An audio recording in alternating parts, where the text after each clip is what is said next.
नमस्कार दोस्तों, गौरी की आवाज़ चैनल में आपका स्वागत है।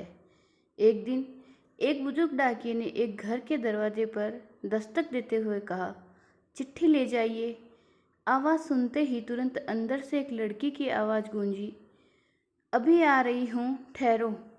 लेकिन लगभग 5 मिनट तक जब कोई नहीं आया, तब डाकिये ने फिर कहा, अरे भाई, कोई है क्या?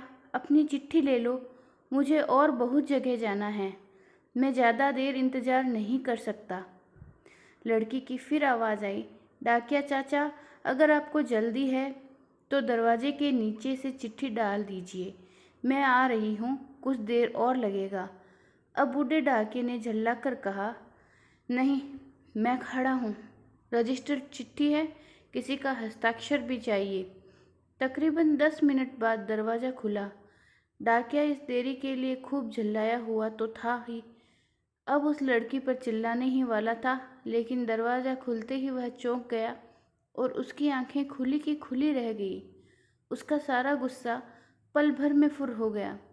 उसके सामने एक नन्ही सी अपाहिज कन्या, जिसके एक पैर नहीं, खड़ी थी। लड़की ने बेहद मासूमियत से डाकिये की तरफ अपना हाथ बढ़ाया और कहा, दो मेरी चिट्ठी। डाकिया चुपचाप डाक देकर और उसके हस्ताक्षर लेकर वहाँ से चला गया। वो अपाहिज लड़की अक्सर अपने घर में अकेली ही रहती थी।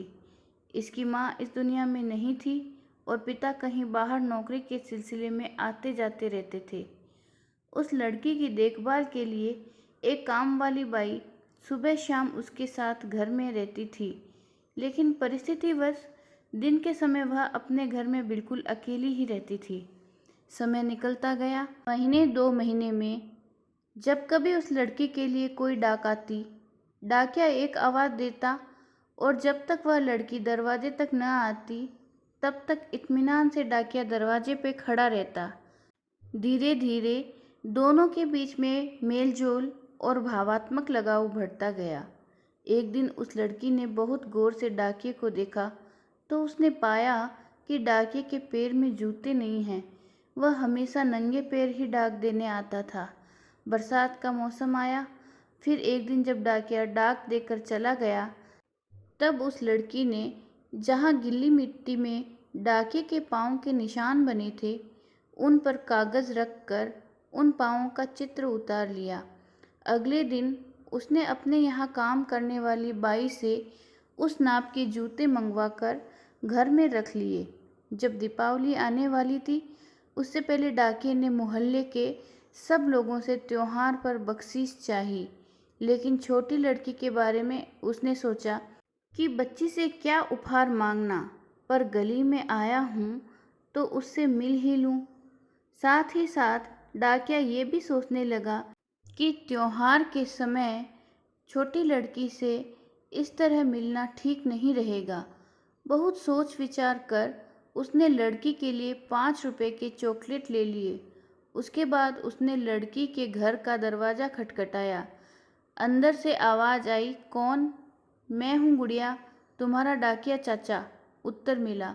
लड़की ने आकर दरवाज़ा खोला तो बूढ़े डाकिये ने उसे चॉकलेट थमा दी और कहा, ले बेटी, अपने गरीब चाचा की तरफ से। लड़की बहुत खुश हुई और उसने कुछ देर डाकिये को वहीं इंतज़ार करने के लिए कहा। उसके बाद उसने अपने घर के एक कमरे से एक बड़ा सा डब्बा लाया और उसे डाकिये के हाथ में देते हुए कहा, चाचा, मेरी तरफ से दीपावली पर आपको यह भेंट है। डब्बा देकर डाकिया बहुत आश्चर्य में पड़ गया।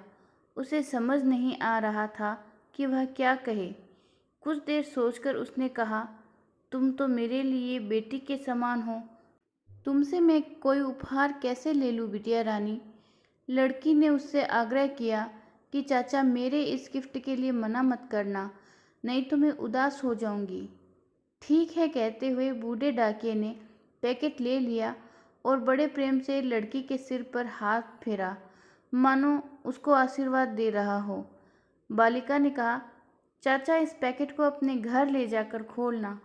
घर जाकर जब उस डाकिये ने पैकेट खोला तो वह आश्चर्यचकित रह गया, क्योंकि उसमें एक जोड़ी जूते थे। उसकी आंखें डबडबा गई। डाकिया को यकीन नहीं हो रहा था कि एक छोटी सी लड़की उसके लिए इतना फिक्रमंद हो सकती है। अगले दिन डाकिया अपने डाकघर पहुंचा और उसने पोस्टमास्टर से फरियाद की कि उसका तबादला फौरन दूसरे इलाके में कर दिया जाए।